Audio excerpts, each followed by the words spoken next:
Mainakam, Hi, hi everyone. Good evening. Can you guys hear me? By show of thumbs up, please. Okay, okay, thanks. So we proceed from where we left yesterday. Uh, just but a recap, if I may just share my screen.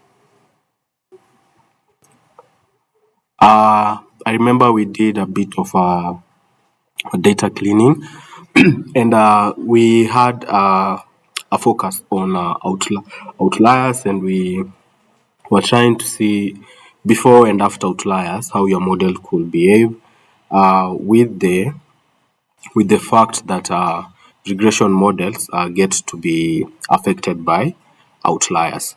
So today's class, we move forward. So it's part three of linear regression. And yes, now after building the model, so what next? You need to we need to do what we call some sort of like a user input testing.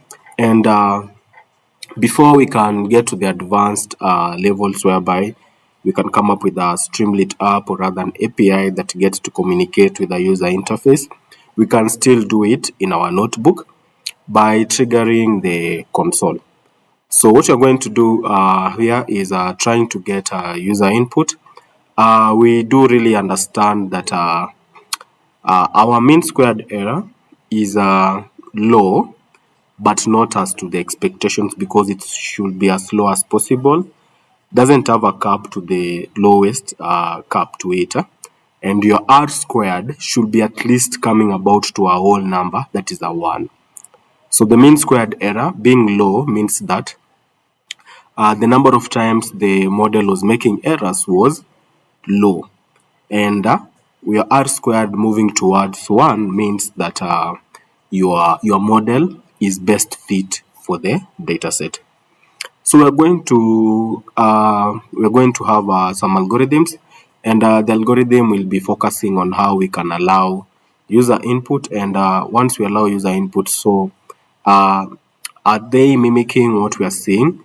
So per se, if we had an r squared of let's say 0.9, so we expect some sort of like a more accurate figure as to even if we were to pick one of the one of the rows or rather records that were used in our training for the model. So this will be part part two of the linear regression. I have mounted the class Google Drive in our respective groups.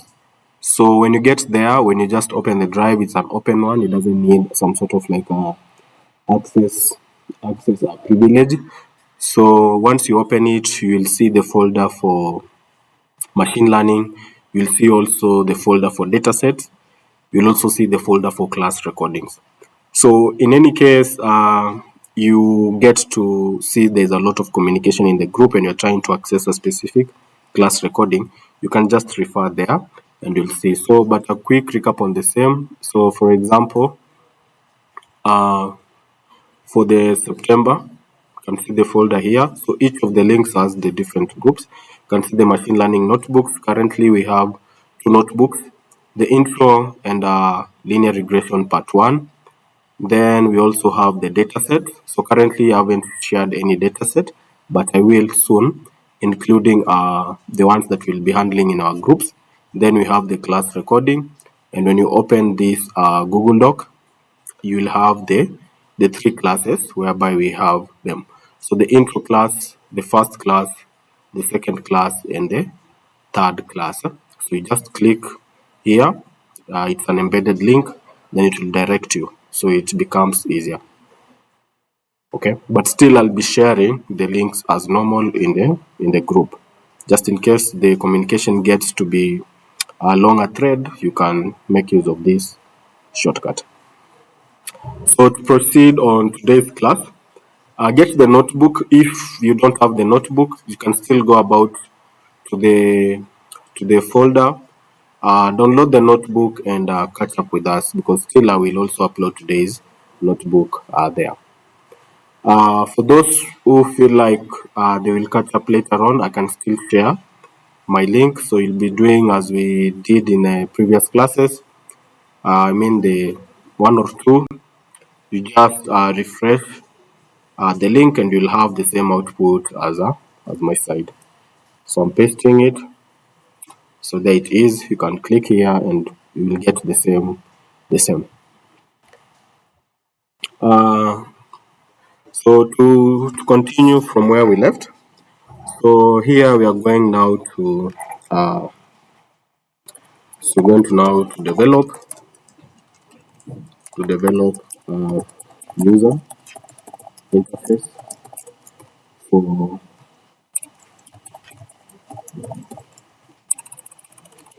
um, for going to develop a user input interface. So now something as simple as that one. Now, when we started on ML, we did get to subdivide our machine learning algorithms into two. We had the supervised and unsupervised. Currently, we are covering the supervised models.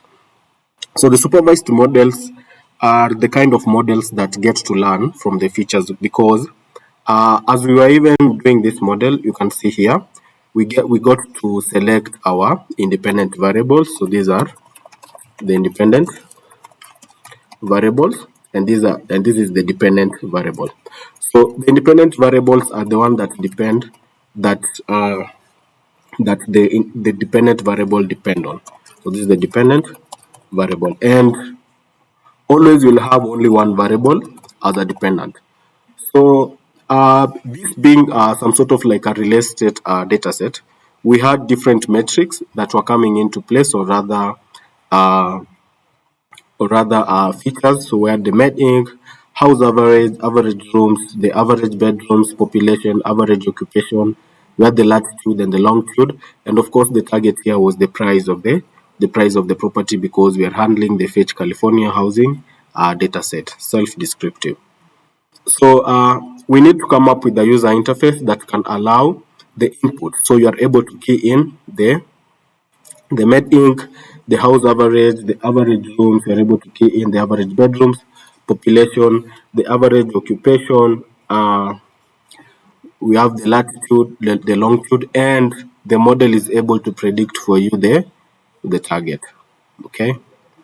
Now, for this to happen, we'll have now to determine our features.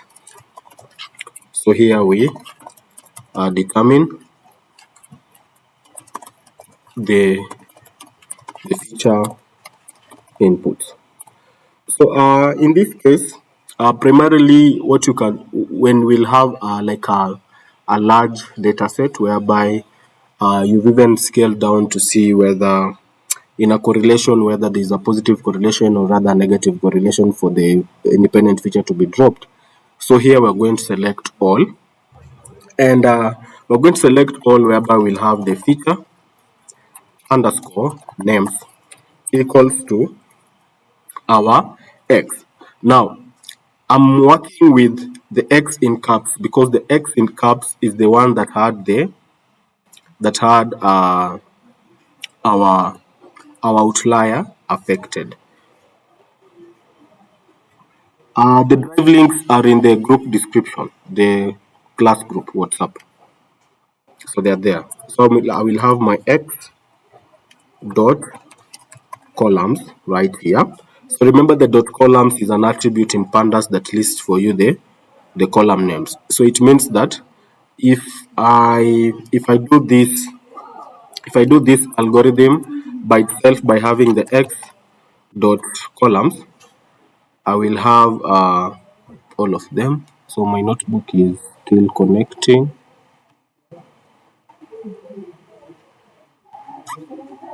Just a minute. I fix this. Can even pause the class. Okay. Sorry for that. So it means that today's class we have to make use of a Jupyter notebook. I was doing a heavy project before. Seems like I depleted my sessions. Sorry. So we revert Jupyter notebook, which is this one. So I can give you guys some time. Just download the notebook, launch your Jupyter notebook, upload the file.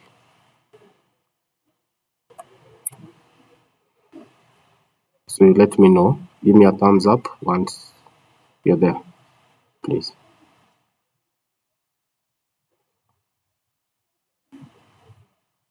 Or you can stay with the Google Colab.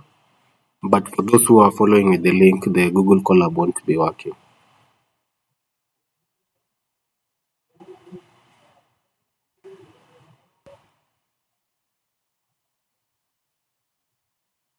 Are we together? By show of thumbs up. You can have 5 minutes. We resume at 9. I'll start in case there will be no issue.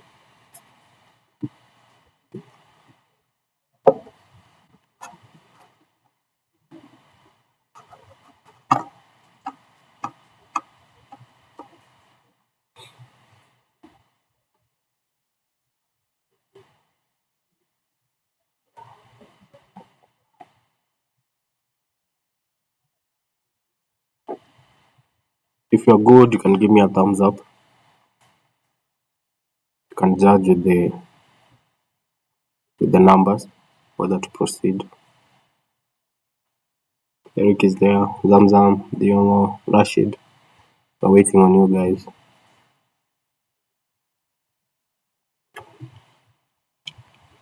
John is okay. Rachel, Leo is okay. Liz Cheriot, Liz Minor, waiting on you. Garang, Felix, Derek,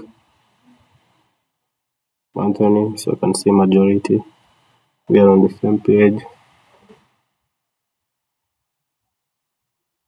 Please let me know if I'm. Oh, Zamzam saying she has not used Jupyter Notebook before. Okay, I understand Zamzam is transitioning from another class, huh? So maybe we can have a session on that. But it's an idea, same as Google Colab, same features, same everything. It's just that it's offline, unlike for Jupyter Notebook, which is online. Okay, so I'll proceed. So as I was explaining, I'm trying to make use of the features, or rather so these were the independent features, and this was our dependent feature, which is labeled as target, of which it's a column right here. Now, I will run all, make sure that you've run all. So once you upload the notebook, come to kernel, make sure that you've restarted your kernel and run all the cells. So do that, just confirmation everything is working, no errors in this IDE.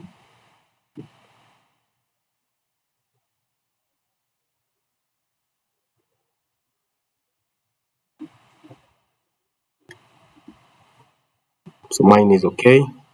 Now,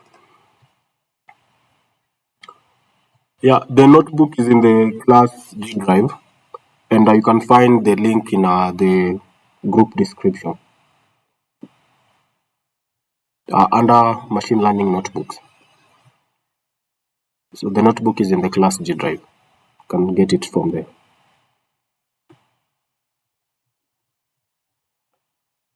Is that okay, Chiriot? Okay. Kipngetich, is that okay? Anthony?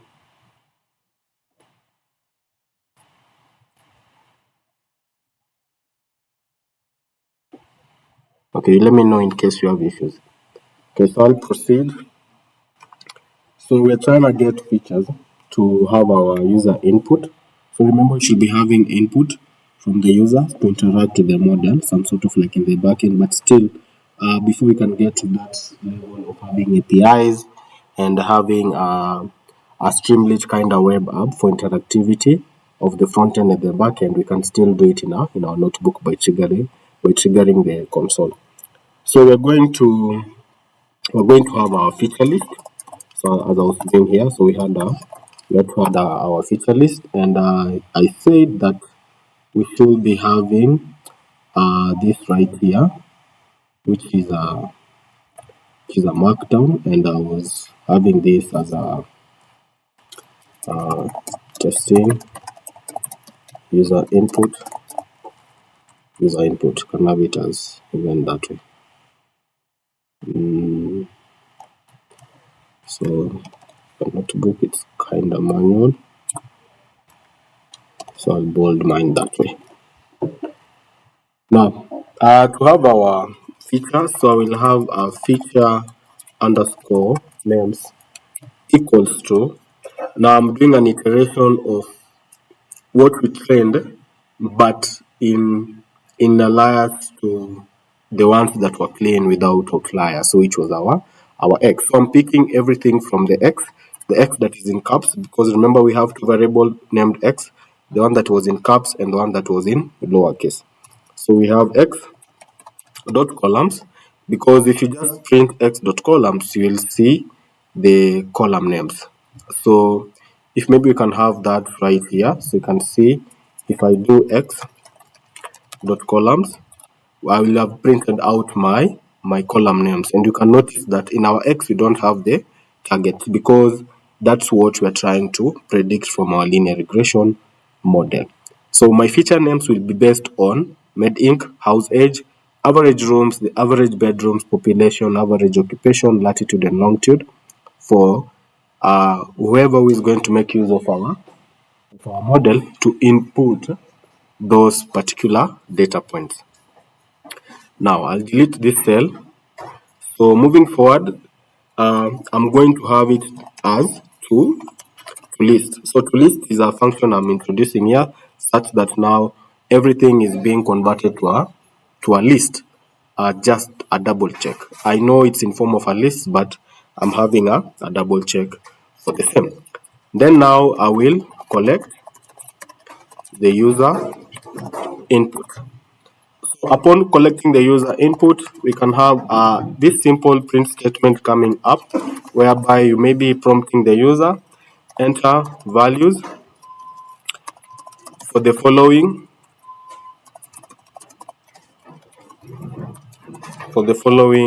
let's say something like features there. Okay, so enter values for the following features will be first statement that the user will be interacting with. Now I need a placeholder for whatever the user will be entering. So I'll have to create another variable name, which now we'll call it as user underscore input, and I'll have it in form of an empty list. Okay, so you can create empty list, then we can append it later on. So upon having that, so what I'll do is I will now extract my list, which was now in form of the column names, into individuals so that they can be treated in an iterated format. So make use of a for loop. So I can now maybe for feature in feature underscore names, because if you print out feature underscore names, you'll get a list. So this is a control statement that to end with a full colon, then enter for indentation. Then you can have something like the value equals to a float. So now here I am prompting that whatever that is going to be put inside the features is going to be float data types.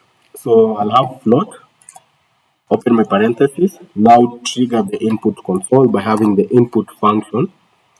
Then we can have an f string coming about and having the feature itself, then the value that will accompany. So remember, when you're making use of an f string, when you're referring to a predefined variable, you have to enclose it in the curly bracket, then have it that way. Brush of thumbs up. Are we on the same page? Liz is there. John is there. Eric, Felix, okay, I see. Okay. You can still ask questions. The chat is open. I can see your chat, or rather, you can just raise up your hand and ask verbally. Then we're going now to update our empty list. So let me do a bit of an explanation. So let's say I want to create a list of fruits. So I have my fruits. Then I create an empty list that way. So for me to update this list, I'll have to make use of the dot append function. So I can have, let's say, random underscore fruits, but as a placeholder from my fruits. Then I will have here maybe bananas, comma. Then I will have here, let's say, apples. Then I will have a comma right there. Now, if I execute this cell, come about and print fruits, or maybe call out fruits, I will get an empty list. Then if I, let's say, do random underscore fruits, I expect the output of bananas and apples. Now for me, even to now have something inside our fruits, then I'll have to make use of the dot append. And the dot append goes this way. So make use of fruits, or we can say we want to append whatever that is in random underscore fruit. So it will be fruits dot append, meaning that update whatever that is inside the variable name random underscore fruit right here. And if I call fruits once again, so at first it was an empty, now I'm going to have apples and bananas. So I'm having a list inside the list. Okay, so this is what we're going to do. We're going to get the user input, then we're going to append it for it to be passed to our model. So I hope we've gotten the logic.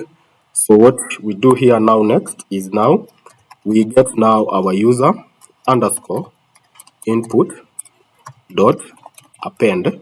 And what are we appending? We are appending the values that were input in form of a float. Remember, we are restricting only float input. So if the user enters an integer, an error will be given back to the user. Are you together? Any questions?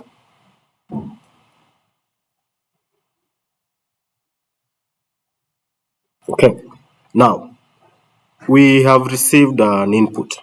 So remember, they're being treated as a mappings of, or rather tags. So if it's average bedrooms, that is the tag. The user entered, let's say 20 and all that. But remember now our models accept data frames. And what are data frames? Data frames are data in form of rows and columns. So you need to convert your data into a data frame. So let me see here. I think we missed this one. We missed that one for input, for float, and for input. Because I'm still seeing a purple. Purple shows the somewhere. Let me just execute this and see the error where it is. Yes, yeah. Sorry for that. Yeah, it's okay now. I will interrupt. Okay, so that was just for double checking. So now we convert. Don't worry about the error. So now we convert the user input into a data frame. Okay. So to convert this into a data frame, of course, we'll need our NumPy library, but still we can go about to have the input underscore df, which will be now the new variable, rather container that will contain, or rather that will store our input inputs from the user in form of table, that is a data frame. Then make use of the pd dot data frame attribute, open your parenthesis, then specify that you are converting whatever that will be in the user underscore input, because that is what would have been appended as the values that were input in form of floats from the iterated for loop of feature underscore names to feature. So after specifying that, have a comma, then assign it column names, whereby the columns will be feature dot underscore names, not dot, underscore, because we are referring to this these features.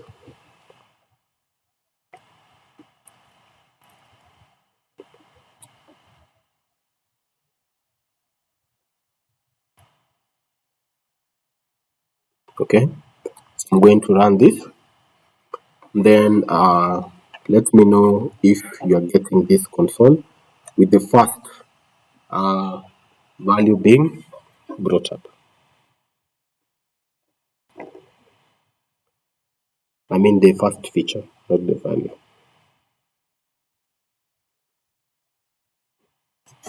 Can give me a thumbs up? Yes. I'm a bit lost on the conversion logic. When you specify the user input inside the pd.data frame. Or inside the pd.data frame. Okay, now after receiving the input, it will be in form of a list. Okay, so that's the data structure that is in form of a list.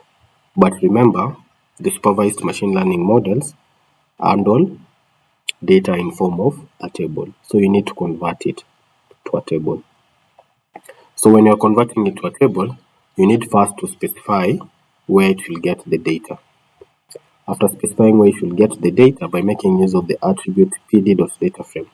So pd.dataframe, this one only, pd.dataframe, of course the D and the F has to be in caps. So this one is usually responsible of converting data, that be it an array, be it a list, into a table, which is a rows and columns. Now after having this, you need now to specify the label, because remember we're working with the supervised machine learning. So it means that medinc will have to be stored inside medinc. Average bedrooms the same, average occupation the same, latitude, longitude, and all that. So you can still leave it this way, but since they are supervised, they depend on labeled data, you have to also give it the columns. So after the user has just input, you can even print out the input underscore df, and you'll see what the user entered in each of the fields going down. So that's what usually happens. Are you together, Rashid? Yes, thanks. Okay, so I'm going to pick one of the let's pick one of the rows right here. So you can see med ink was 5.6431. So I'll just take that row, have it here. I'll paste, enter for it to be registered. Then now it will prompt me for house average. Age, I mean, I'll say here we have 52.0. I'll take it the same. You can still come up with random numbers, but let's try to see if we'll get even something closer to 3.413, depending that our model is performing at an R squared of 0.6, which is not that bad, it's above average, and also the MSE is at 0.3. So we should be getting something like 2 points, or rather 4 points. So we shouldn't be going too far like 10, 12 and all that, because that is way far. Then average bedrooms, come up and maybe pick this right here. I'm working with the third row. enter.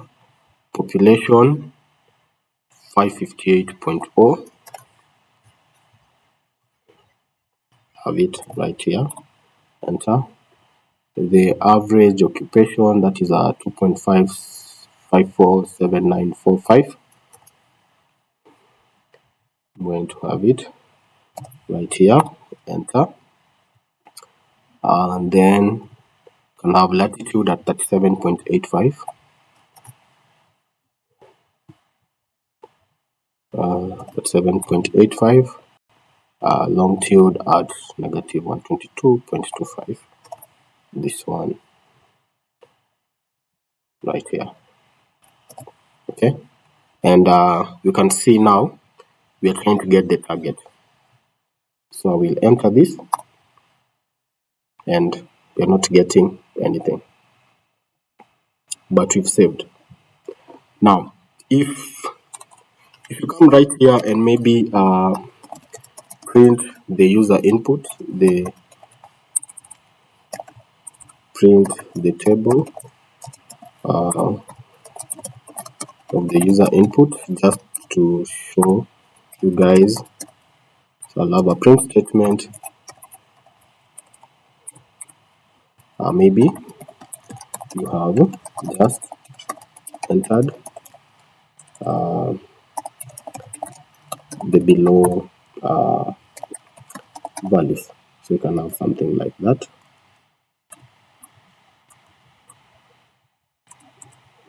Close, have it. Then now let me solve, then make use of the print. Now the input underscore df. So it will print out the input underscore df. Then now we proceed to retrieving the model output. So to retrieve the model output, it has been stored, and for it to be retrieved, you have to pass it through the model by making a prediction. So we'll have prediction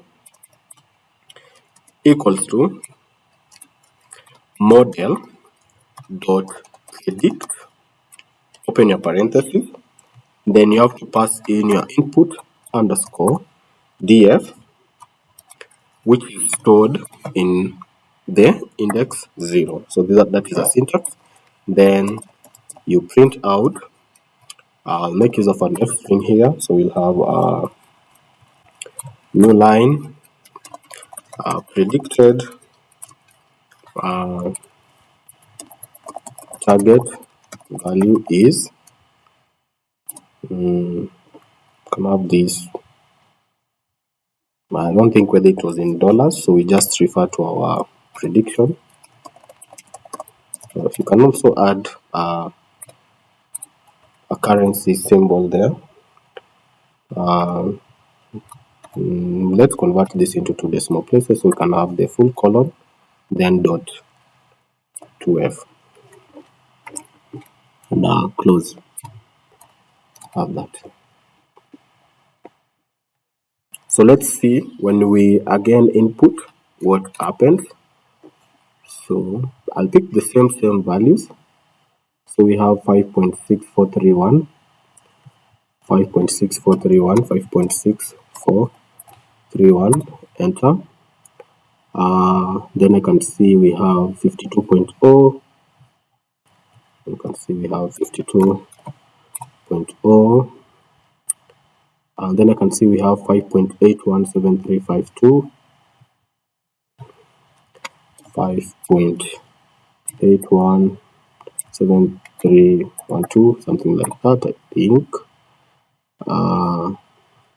Then we have 1.073059, 1.07 359 to be precise. I'll copy that. Population, we had 558.0 right there.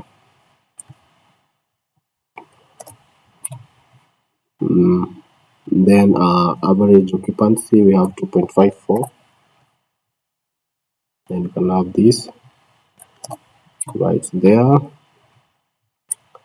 Our latitude, we had it at 37.85. That's 7.85. Our longitude, we had it at negative 122.25.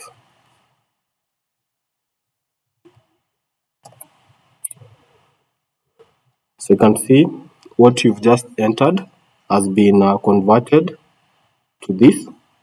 Then our predicted is 3.23. Not so bad, because either way our model was performing at 0.6, meaning that your R square should be moving towards 1 to show a better fit in the dataset, the model in the dataset.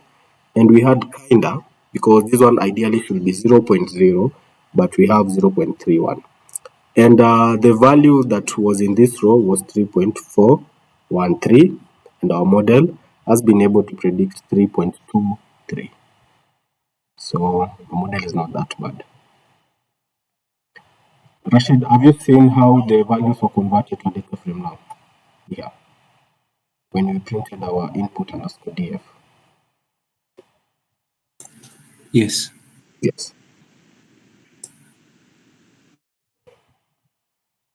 So this is a simpler way on how to test your model in the notebook before even you can have it in some sort of like a production environment, a web app or something, or even an API integration.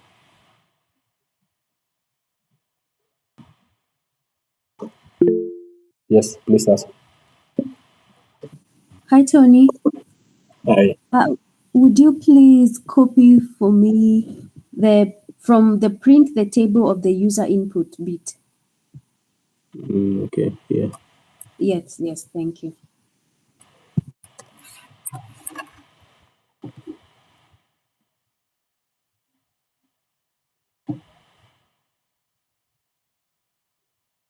But if you type, when you type, you get errors. When you get errors, you learn more. Because if you sort an error today, the next time you see it, you'll know where you had an issue.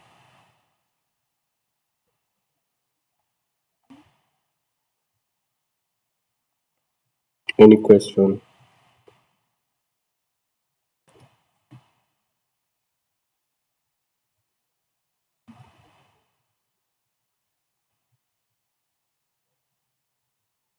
Anyone stuck who needs help?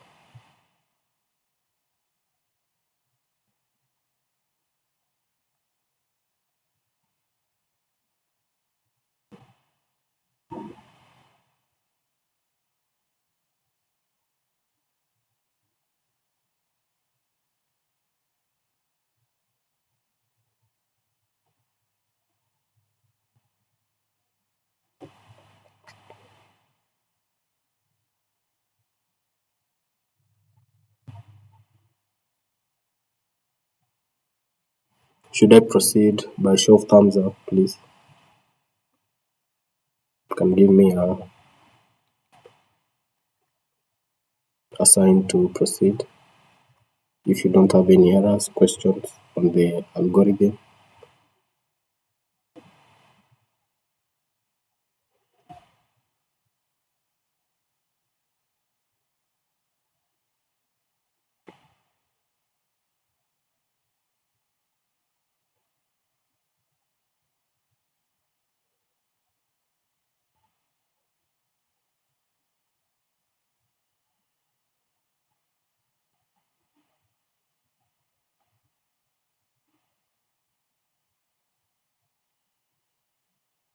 Okay, so I'll move on to the next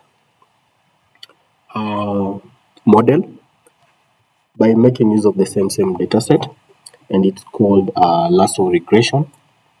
So in a day-to-day analysis, or rather as an ML engineer, you don't settle on one model once you started uh, developing a model, or rather handling a project. So what you do, you should be having like at least 5.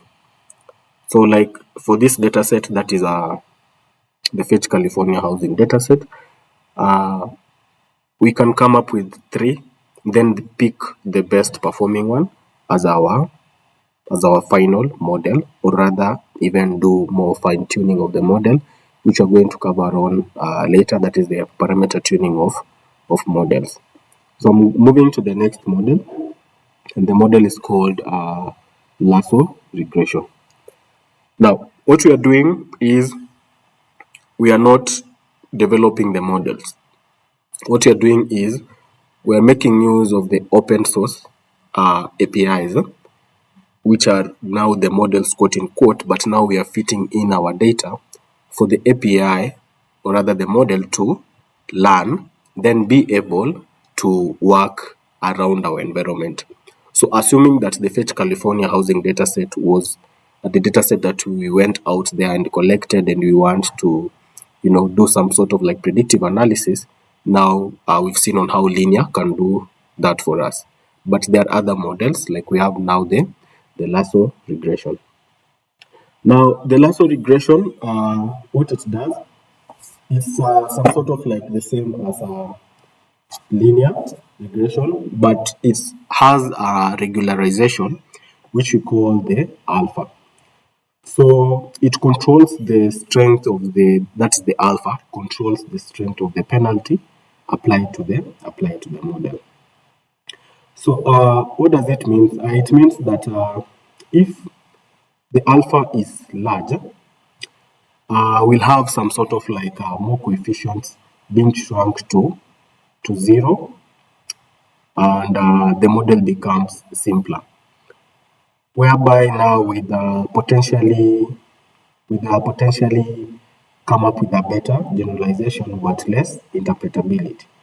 So most of the time the alpha will be at a default of 0.1. So it will try to regulate what the model is trying to do by having it penalized the absolute size of the regression coefficient. So, and in this case, when it comes to the feature selection, what it can do, it can shrink some coefficients exactly to zero by effectively removing those features from the model. So what's different from linear is the regularization, whereby now I'll be introducing an alpha to it. So we can have this. Then we can have the Lasso regression. Yes, ask. Sorry to take you back. Oh. In the linear regression here, where we're predicting, yes, we're inputting the values. Mhm. What about in a case where you have maybe 10 records stored in a data frame? What changes in the script? Like, let's say you have a data frame that has 10 or many other records. Instead of inputting manually, how does this change to give you the predictions to add maybe a column so as to add the predictions to that new data frame that you have? So some sort of like automation. Yeah. Okay, so that will involve now having the uploading of the file. So when we get to Streamlit, I'll show you on how you can trigger some sort of uploading of a file, then it will auto-populate. That is the automation. Yeah. Okay, so we have the Lasso regression. So for the Lasso regression, you have to import it. So like I said, we are not developing the model, so just making use of their APIs. So here I'll have from sklearn dot linear underscore model. I'm going to import Lasso. So I'll just remove this comment hashtag right here. And the L for the Lasso has to be in caps. So remember that. So first import the Lasso regression model. Okay. Now after that you initialize the Lasso regression model and assign an alpha. So we'll have it under the variable name, let's say Lasso. You can also have it as maybe model underscore Lasso to differentiate it from our initial one. Then I will have the initialization of it, the way I imported it. Then inside the parentheses, I'll now declare my alpha. And my alpha here is at 0.1. Okay. Then fit, because we've already done the splitting. What we're doing here, we are now splitting, so it will be Lasso dot fit into our, remember we are making use of the one that we had cleaned without outliers, which is in the uppercase x string, and the uppercase y string.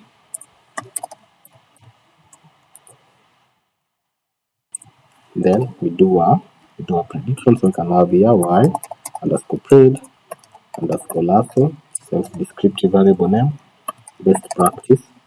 Then we have our Lasso dot predict. So we are predicting with our x test. Okay. Then now we print the results by having our print. Have here Lasso regression. So these will be statements that will be printed, and then we print our output here, whereby we'll have now our MSE. Can say MSE. Make use of an F string for easier retrieval of. You can have our MSE right there, and then our MSE will be curly bracket. Since we had imported our mean squared error, we're just going to make use, put it into practice. So mean underscore squared underscore error affecting our y test, y underscore test, and our, now here we made use of, so you have to be sensitive with the case because Python is case sensitive. Then we close. Then we close the print. Okay. Then our R squared,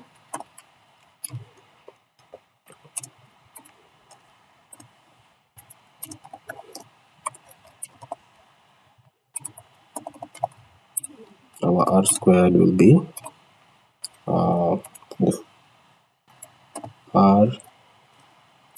the R2 underscore score for our y underscore test and our y underscore predict for Lasso. Close.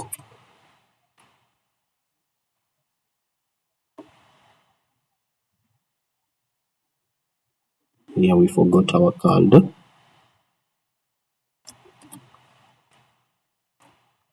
And have that. Yeah. Print your results.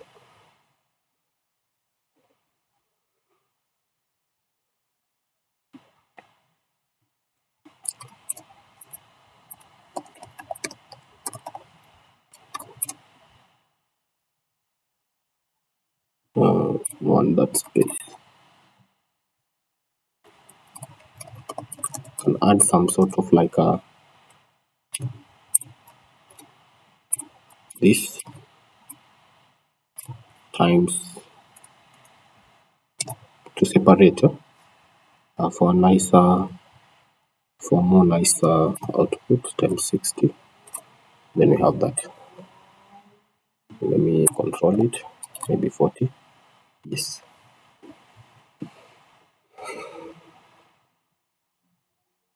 So the good thing with handling your data preprocessing is it gives you the control of multiple multiple reuse of the preprocessing in different models. Like you can see here, instead of starting from a fresh notebook, we are done all the data cleaning, the preprocessing. So what we're doing is we are fitting our data directly to our model, and we get the results, and we are able to tell if that is a best fit model for our data set. So this is the regularization. So the alpha is the regularization strength.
Any question?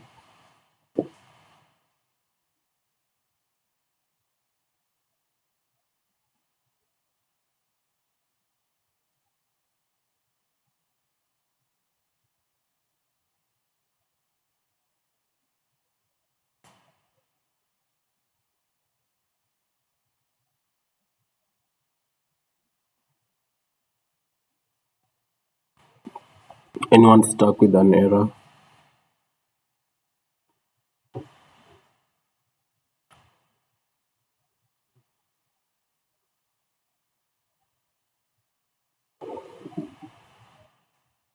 So this notebook will change to regression models. I will upload it. Focus of Lasso and read.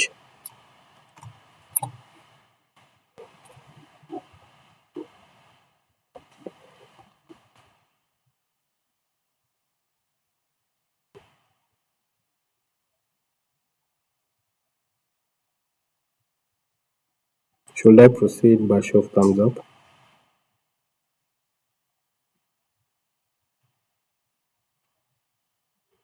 Are we on the same page? Mbide, Eric, Felix, Joan. Yes. I'm not sure if you explained it and I didn't hear, Mm-hmm. probably when I was typing, but how do you like interpret the Lasso regression results? Oh, how will you interpret the MSC and the R squared? Yes. Okay. Regression models, they are metrics for determining how good they are. You focus on the MSE, that is the mean squared error, and the R squared. So the mean squared error should be as low as possible. Okay. then the r squared should be at least moving towards 1.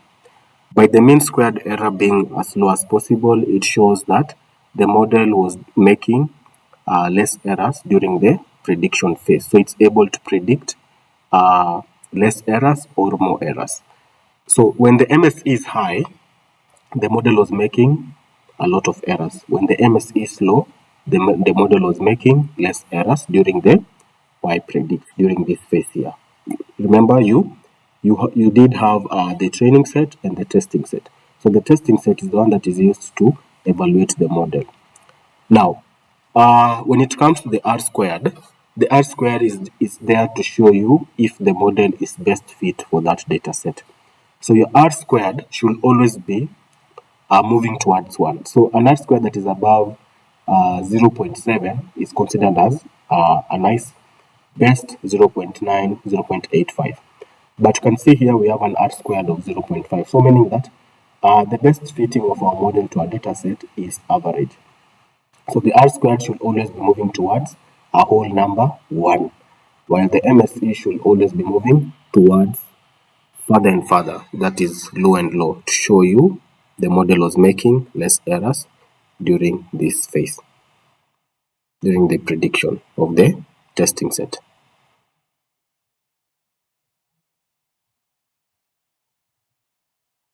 Are you together? Yeah. Anyone else?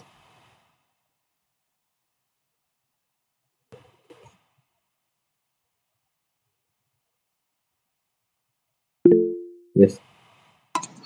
For the alpha, how did you determine 0.1, or is it best practice to use 0.1? Best practice to use 0.1 as the default, but you have to consider this. An higher alpha will force more coefficients towards 0, and a lower alpha will allow coefficients to stay closer to the original values. So if you make use of an higher alpha, it will imply that the model will be removing less important features, that is their sets coefficients to 0. But if you be making a lower alpha, it will keep more features, making the model more conversant with the data, or sometimes even more complex. Okay, so you try to tweak it. So keep it between 0.1 to 0.5 there. Try to tweak it. When we get to hyperparameter tuning, you'll see on how you can pass different values, or rather range of the alphas, then it's able to determine the best at the time, which is our next class after covering the model. So how do you tune the model that you've settled for, or how do you tune a model that you think has potential but didn't perform well during the initial stage, which is this one.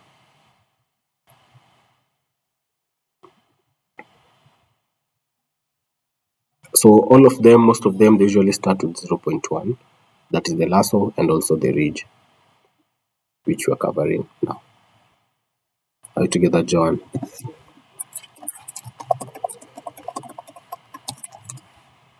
Yeah. Okay. So we have the ridge, regression, model also here.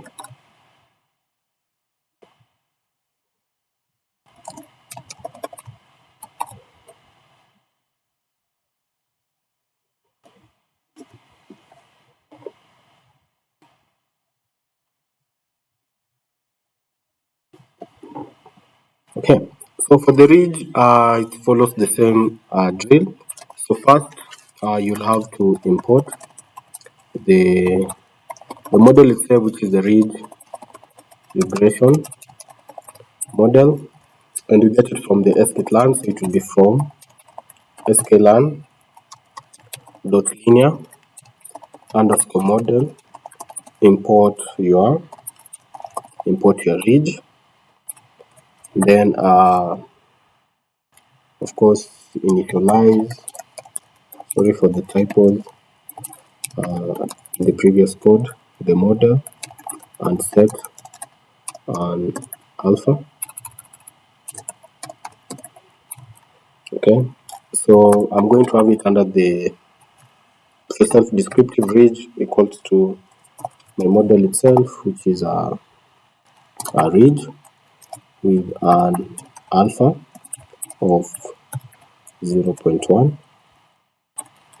Then I will fit, so it will be ridge dot fit, because now it will have this variable name. This is what will be storing my model, and I'm fitting my x train, and also my y train. Yes.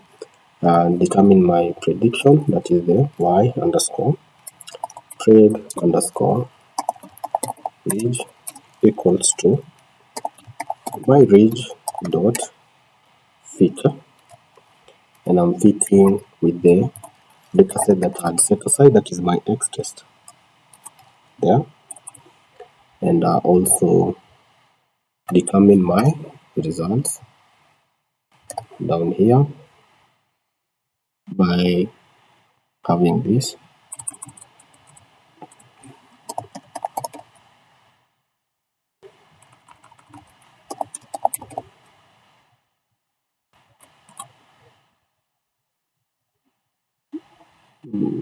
Let me see, y underscore ridge.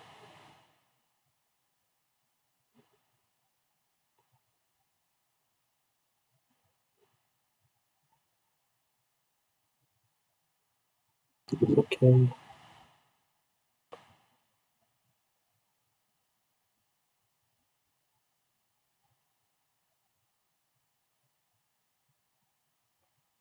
Oh, predict.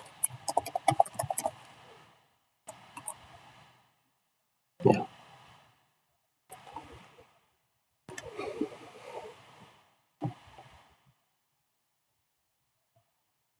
So you should be having that for the ridge.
Are we on the same page? By show of thumbs up, please.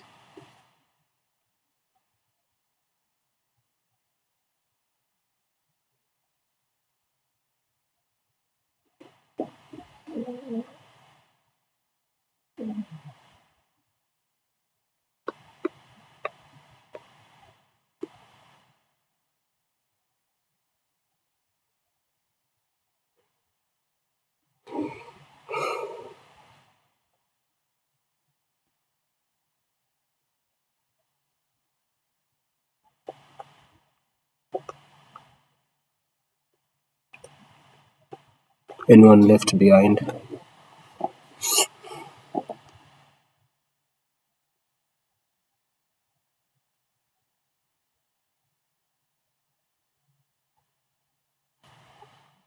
Anyone with a question?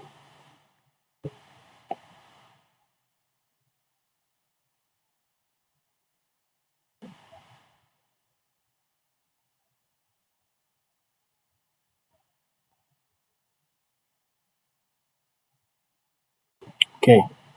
Now, you can still test for all of them. That is the ridge and the lasso. So what will change is you can still make use or rather reuse this. So you come about and have it here. Remember for the linear, we had it as a model. So here it will change. The logic remains the same, so it will change to Lasso. You are able to test. And here you will change instead of model, now you'll have a read. Okay, right there. So try to test in your free time. You can have comments, you can have discussions in the group on how it went by. Or if you have a question or an issue, you can still reach out to me and ask. So normally after covering a significant progress in these models, I normally tend to have group work to test our understanding. I'm able to gauge how the delivery, the mode of delivery was, and I'm able also to see on which aspects to emphasize, or rather topics to emphasize, or context in the code to emphasize, because these models, most of them, they follow the same drill. It's training, testing, splitting. So what we'll be adding is some more concepts to it now to make it more better as we are advancing to more advanced models. But the baseline is you have to split your data, you have to train your data, you have to test your data for validation. It's now that we are going to break it down to supervised model and supervised models. So try as much as possible to commit in your group work, because we'll be having presentations. So let's say if we have 7 groups, we'll be having 7 different projects. So we expect from the 7 groups as you're presenting, we are learning on how different groups were able to handle different, because it won't be one. So each group will be having their own assignment, but the end goal is the same concept. So we want to see on how analysis of data can be done in different ways. Of course, we can't say that we can cover different data sets, but through our assignments, different groups can come up with different logics on how they handle different kinds of data sets. So I'll be sharing the data sets and the instructions. If you get time as an individual, you can do all of them. If you have a question, you can ask, but they will be done in various groups. Then we'll have presentations on the same. We have a discussion. We agree to agree, we disagree to agree, and all that, and we agree to disagree. So it will be more of an interactive class rather than just dispensing knowledge and moving to the next step. So we have to all understand, we have to know why that algorithm behaved that way, or how you can tweak the algorithm, because from the group work, I believe there are many ways in which we can do all this. So there there's so much potential in the talent that we can tap in the groups. So I'm really interested in the group work being done. So with that being said, the group work will be done in tomorrow's class. Then on Thursday, we'll have the presentations. And please try to attempt. We don't want to be in a situation whereby one group is always the one that is dedicated. Just try to attempt. When you present, come organized, try to flow, because we only have some 2 hours. So at least 15 minutes for each of the groups, then we'll have made progress. So this is only but halfway through of the regression models, because we are yet to tune them. So let's first understand the basics. Then now when I'm tuning the model, you're able to know why I'm tweaking my alpha to 0.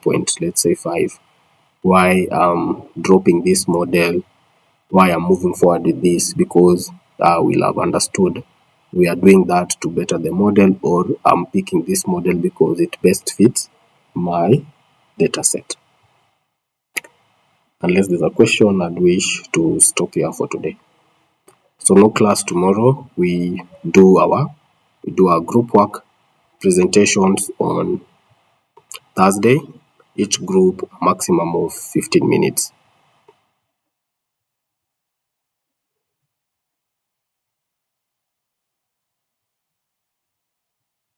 Any question? Any add-on? I also welcome add-ons, concerns. Okay, let's try as much as possible to attempt and also be consistent with classwork. Yeah, I'll be the one arranging you guys in groups. I'll be the one arranging, so there will be no conflict whatsoever. I'll be the one arranging, I'll be posting, I'll communicate to tomorrow morning on how I've selected the groups and all that, and their list. So it will be some sort of like a spreadsheet. So you just go to the Excel sheet and you'll see your name. So another thing to note, if you come the first in a group, you are the group leader. So upon presentation, I'll be focusing on you. So if it's Eric, I'll just call upon Eric and say with your members, you can start. So if you come about the first, then you become the group leader. So the group leader will be shuffling them. So you'll be in the same group, but roles will be shuffled. So you'll be responsible for the work being done or not done. So as the number one in the group, you are the group leader.